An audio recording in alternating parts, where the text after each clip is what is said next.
दुर्गा सप्तशती प्रथम अध्याय। इस अध्याय में मेधा ऋषि राजा सूरत और समाधि को भगवती महिमा बताते हुए मधुकैटभ वध का प्रसंग सुनाते हैं। प्रथम चरित्र के ब्रह्मा ऋषि, महाकाली देवता, गायत्री छंद, नंदा शक्ति, रक्त दंतिका बीज, अग्नि तत्व और ऋग्वेद स्वरूप है। श्री महाकाली देवता की प्रसन्नता के लिए प्रथम चरित्र के जप में विनियोग किया जाता है। भगवान विष्णु के सो जाने पर मधु और कैटभ को मारने के लिए कमल जन्मा ब्रह्मा जी ने जिनका सत्वन किया था, उन महाकाली देवी का मैं सेवन करता हूँ। वे अपने 10 हाथों में खड्ग, चक्र, गदा, बाण, धनुष, परीख, शूल, भुशुंडी, मस्तक और शंख धारण करती है। उनके 3 नेत्र हैं। वे समस्त अंगों में दिव्य आभूषणों से विभूषित है। उनके शरीर की कांति नीलमणि के समान है तथा वे 10 मुख और 10 पैरों से युक्त है।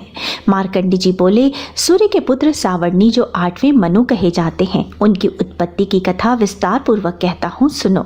सूर्य कुमार महाभाग सावर्णी भगवती महामाया के अनुग्रह से जिस प्रकार मनवंतर के स्वामी हुए, वही प्रसंग सुनाता हूँ। पूर्व काल की बात है। सौरजस मनवंतर में सूरत नाम के एक राजा थे जो चैत्र वंश में उत्पन्न हुए थे। उनका समस्त भूमंडल पर अधिकार था। वे प्रजा का अपनी ओर से पुत्रों की भांति धर्म पूर्वक पालन करते थे। तो भी उस समय कोला विध्वंसी नाम के क्षत्रिय उनके शत्रु हो गए। राजा सूरत की दंड नीति बड़ी प्रबल थी। उनका शत्रुओं के साथ संग्राम हुआ। यद्यपि कोला विध्वंसी संख्या में कम थे, तो भी राजा सूरत युद्ध में उनसे परास्त हो गए। तब से युद्ध भूमि से अपने नगर को लौट आए और केवल अपने देश के राजा होकर रहने लगे। समूची पृथ्वी पर अब उनका अधिकार जाता रहा, किंतु वहां भी उन प्रबल शत्रुओं ने उस समय महाभाग राजा सूरत पर आक्रमण कर दिया। राजा का बल क्षीण हो चला था, इसलिए उनके दुष्ट, बलवान एवं दुरात्मा मंत्रियों ने वहां उनकी राजधानी में भी राजकीय सेना और खजाने को हथिया लिया। सूरत का प्रभुत्व नष्ट हो चुका था, इसलिए वे शिकार खेलने के बहाने घोड़े पर सवार हो वहां से अकेले ही एक घने जंगल में चले गए। वहां उन्होंने विप्रवर मेधा मुनि का आश्रम देखा, जहां कितने ही हिंसक जीव अपने स्वाभाविक हिंसक प्रवृत्ति को छोड़कर परम शांत भाव से रहते थे। मुनि के बहुत से शिष्य उस वन की शोभा बढ़ा रहे थे। वहां जाने पर मुनि ने उनका सत्कार किया और वे मुनि श्रेष्ठ के आश्रम पर इधर उधर विचरते हुए कुछ समय तक रहे।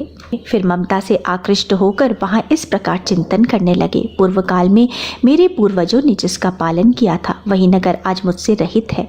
पता नहीं मेरे दुराचारी भृत्यगण उसकी धर्मपूर्वक रक्षा करते हैं या नहीं।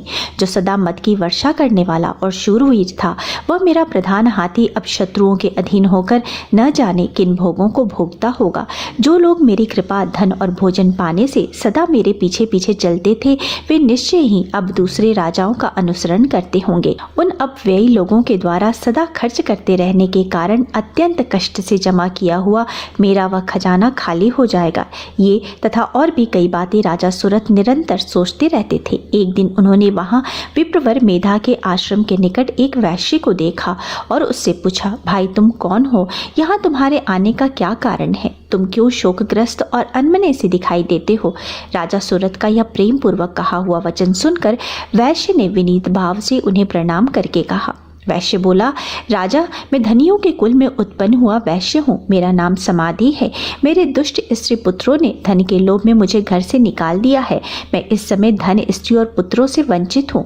मेरे विश्वसनीय बंधुओं ने मेरा ही धन लेकर मुझे दूर कर दिया है, इसलिए दुखी होकर मैं वन में चला आया हूँ। यहाँ रहकर मैं इस बात को नहीं जानता कि मेरे पुत्रों की, स्त्री की और स्वजनों की कुशल है या नहीं। इस समय घर में वो कुशलता से रहते हैं अथवा उन्हें कोई कष्ट है।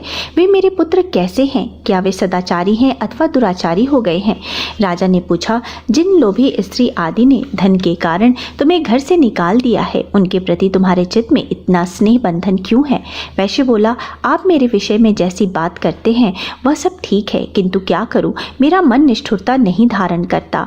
जिन्होंने धन के लोभ में पड़कर पिता के प्रति स्नेह, पति के प्रति प्रेम तथा आत्मजन के प्रति अनुराग को तिलांजलि दे मुझे घर से निकाल दिया है, उन्हीं के प्रति भी मेरे हृदय में इतना स्नेह, महामते गुणहीन बंधुओं के प्रति भी जो मेरा चित्त इस प्रकार प्रेम मग्न हो रहा है, ये क्या है?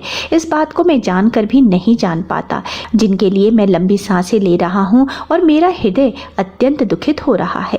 उन लोगों में प्रेम का सर्वदा अभाव है, तो भी उनके प्रति जो मेरा मन निष्ठुर नहीं हो पाता, इसके लिए मैं क्या करूं? मार्कंडी जी कहते हैं, ब्राह्मण तदंतर राजाओं में श्रेष्ठ सुरत और वह समाधि नामक वैश्य दोनों साथ साथ मेधा मुनि के सेवा में उपस्थित हुए और उनके साथ यथा योग्य न्यायानुकूल विनय पूर्ण वार्ताव करके बैठे। तत्पश्चात वैश्य और राजा ने कुछ वार्तालाप प्रारंभ किया। राजा ने कहा, भगवान, मैं आपसे एक बात पूछना चाहता हूँ, उसे बताइए। मेरा चित्त अपने अधीन न होने के कारण यह बात मेरे मन को बहुत दुख देती है। जो राज्य मेरे हाथ से चला गया है, उसमें और उसके संपूर्ण अंगों में मेरी ममता बनी हुई है। मुनि श्रेष्ठ, यह जानते हुए भी कि अब वह मेरा नहीं है, अज्ञानी की भांति मुझे उसके लिए दुख होता है। यह क्या है? इधर यह वैश्य भी अपने घर से अपमानित होकर आया है। इसके पुत्र, स्त्री और भृत्यों ने इसका त्याग कर दिया है, स्वजनों ने भी इसका परित्याग कर दिया है, तो भी यह उनके प्रति अत्यंत हार्दिक स्नेह रखता है। इस प्रकार यह तथा मैं दोनों ही बहुत दुखी हैं, जिसमें प्रत्यक्ष दोष देखा गया है। इस विषय के लिए भी हमारे मन में ममता जनित आकर्षण पैदा हो रहा है। महाभाग, हम दोनों समझदार हैं, तो भी हम में जो यह मोह उत्पन्न हुआ है, यह क्या है? विवेक शून्य पुरुषों की भांति मुझ में और इसमें यह मूर्ता प्रत्यक्ष दिखाई देती है। ऋषि कहते हैं, महाभाग, विषय मार्ग का ज्ञान सब जीवों को है, इसी प्रकार विषय भी सबके लिए अलग अलग है।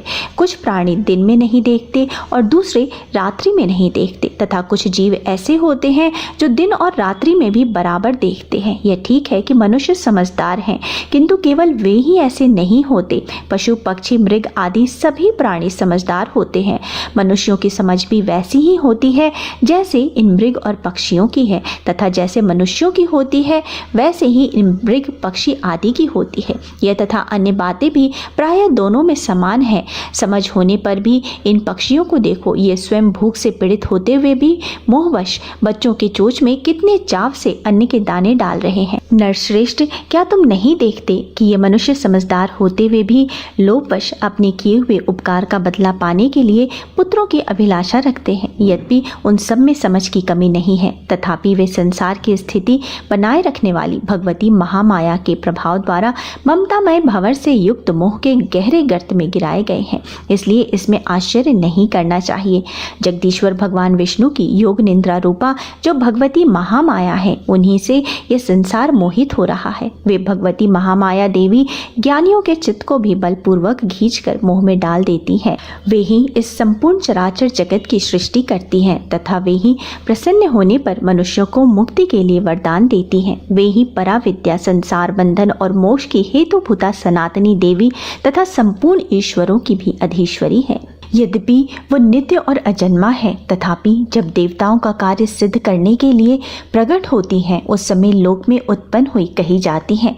कल्प के अंत में जब संपूर्ण जगत एकार्णव में निमग्न हो रहा था और सबके प्रभु भगवान विष्णु शेषनाग की शैया बिछाकर योग निंद्रा का आश्रय ले सो रहे थे, उस समय उनके कानों के मैल से दो भयंकर असुर उत्पन्न हुए, जो मधु और कैटव के नाम से विख्यात थे। वे दोनों ब्रह्मा जी का वध करने को तैयार हो गए। भगवान विष्णु के नाभि कमल में विराजमान प्रजापति ब्रह्मा जी ने जब उन दोनों भयानक असुरों को अपने पास आया और भगवान को सोया हुआ देखा, तब वे एकाग्रचित होकर उन्होंने भगवान विष्णु को जगाने के लिए उनके नेत्रों में निवास करने वाली योग निंद्रा का सत्वन आरंभ किया, जो इस विश्व की अधीश्वरी, जगत को धारण करने वाली, संसार का पालन और संहार करने वाली तथा तेज स्वरूप भगवान विष्णु की अनुपम शक्ति है। उन्हीं भगवती योग निंद्रा की ब्रह्मा जी स्तुति करने लगे। ब्रह्मा जी ने कहा, देवी तुम ही स्वाहा, तुम ही स्वधा और तुम ही वष्टाकार हो। स्वर भी तुम्हारे ही स्वरूप हैं, तुम ही जीवन दायिनी सुधा हो। नित्य अक्षर प्रणव में अक्षर, उकार, मकार इन तीनों मात्राओं के रूप में तुम ही स्थित हो, तथा इन तीनों मात्राओं के अतिरिक्त जो बिंदु स्वरूप नित्य अर्धमात्रा है, जिनका विशेष रूप से उच्चारण नहीं किया जा सकता, वो भी तुम ही हो। देवी तुम ही संध्या, सावित्री तथा परम जननी हो। देवी तुम ही इन विश्व ब्रह्मांड को धारण करती हो। तुमसे ही इस जगत की सृष्टि होती है, तुमसे ही इसका पालन होता है और सदा तुम ही कल्प के अंत में सबको अपना ग्रास बना लेती हो। जगन्मयी देवी, इस जगत की उत्पत्ति के समय तुम सृष्टि रूपा हो, पालन काल में स्थिति स्वरूपा हो तथा कल्पांत के समय संहार रूप धारण करने वाली हो। तुम ही महाविद्या, महामाया, महामेधा, महास्मृति, महामोह रूपा महादेवी और महासुरी हो। तुम ही तीनों गुणों को उत्पन्न करने वाली सबकी प्रकृति हो। भयंकर काल रात्रि, महारात्रि और मोह रात्रि भी तुम ही हो। तुम ही श्री, तुम ही ईश्वरी और तुम ही रिंग हो और तुम ही बोध स्वरूपा बुद्धि हो। लज्जा, पुष्टि, तुष्टि, शांति और क्षमा भी तुम ही हो। तुम खड्ग धारणी, शूल धारणी, घोर रूपा तथा गदा, चक्र, शंख और धनुष धारण करने वाली हो। बाण, भुजुंडी और परीख ये भी तुम्हारे ही अस्त्र हैं। तुम सौम्य और सौम्योत्तर हो। इतना ही नहीं, जितने भी सौम्य और सुंदर पदार्थ हैं उन सब की अपेक्षा तुम अत्यधिक सुंदर हो। पर और अपर सबसे परे रहने वाली परमेश्वरी तुम ही हो। सर्वस्वरूपा देवी, कहीं भी सत्य असत्य जो कुछ वस्तुएं हैं और उन सब की जो शक्ति है वो भी तुम ही हो। ऐसी अवस्था में तुम्हारी स्तुति और क्या हो सकती है। जो इस जगत की सृष्टि, पालन और संहार करते हैं, उन भगवान को भी जब तुमने अपने निंद्रा के अधीन कर लिया है, तब तुम्हारी स्तुति करने में यहाँ कौन समर्थ हो सकता है। मुझको, भगवान शंकर को तथा भगवान विष्णु को तुम्ही ने शरीर धारण कराया है, अतः तुम्हारी स्तुति करने की शक्ति किसमें है। देवी, तुम तो अपने इस उदार प्रभावों से ही प्रशंसित हो। ये जो दोनों दुर्दश असुर मधु और कैटभ हैं, उनको मोह में डाल दो और जगदीश्वर भगवान विष्णु को शीघ्र ही जगा दो। साथ ही उनके भीतर इन दोनों महान असुरों को मार डालने की बुद्धि उत्पन्न कर दो। ऋषि कहते हैं, राजन, जब ब्रह्मा जी ने वहां मधु और कैटभ को मारने के उद्देश्य से भगवान विष्णु को जगाने के लिए तमोगुण की अधिष्ठात्री देवी योग निंद्रा की इस प्रकार स्तुति की, तब वे भगवान के नेत्र, मुख, नासिका, बाहु, हृदय और वक्षस्थल से निकलकर अव्यक्त जन्मा ब्रह्मा जी की दृष्टि के समक्ष खड़ी हो गई। योग निद्रा से मुक्त होने पर जगत के स्वामी भगवान जगन्नाथ उस एकार्णव के जल में शेषनाग के शैया से जाग उठे। फिर उन्होंने उन दोनों असुरों को देखा जो दुरात्मा मधु और कैटभ अत्यंत बलवान और पराक्रमी थे और क्रोध में लाल आंखें किए ब्रह्मा जी को खा जाने के लिए उद्योग कर रहे थे। तब भगवान श्री हरि ने उठकर उन दोनों के साथ 5000 वर्षों तक केवल बाहु युद्ध किया। वे दोनों भी अत्यंत बल के कारण उन्मत्त हो रहे थे। उधर महामाया ने भी उन्हें मोह में डाल रखा था, इसलिए वे भगवान विष्णु से कहने लगे, हम तुम्हारी वीरता से संतुष्ट हैं, तुम हम लोगों से कोई वरदान मांगो। श्री भगवान बोले, यदि तुम दोनों मुझ पर प्रसन्न हो तो अब मेरे हाथों से मारे जाओ। बस इतना सा ही मैंने वर मांगा है, यहाँ दूसरे किसी और वर से क्या लेना है। ऋषि कहते हैं, इस प्रकार धोखे में आ जाने पर जब उन्होंने संपूर्ण जगत में जल ही जल देखा, तब कमल नयन भगवान से कहा, जहाँ पृथ्वी जल में डूबी ना हो, जहाँ सूखा स्थान हो, वहीं हमारा वध करो। ऋषि कहते हैं, तब तथास्तु कहकर शंख, चक्र और गदा धारण करने वाले भगवान ने उन दोनों के मस्तक अपने जांघ पर रखकर चक्र से काट डाले। इस प्रकार वे दोनों महामाया ब्रह्मा जी की स्तुति करने पर स्वयं प्रकट हुई थी। अब पुनः तुमसे उनके प्रभाव का वर्णन करता हूँ, सुनो। इस प्रकार श्री मार्कंड पुराण में सावर्णिक मनवंतर की कथा के अंतर्गत देवी महात्म्य में मधु कैटभ वध नामक पहला अध्याय पूर्ण हुआ।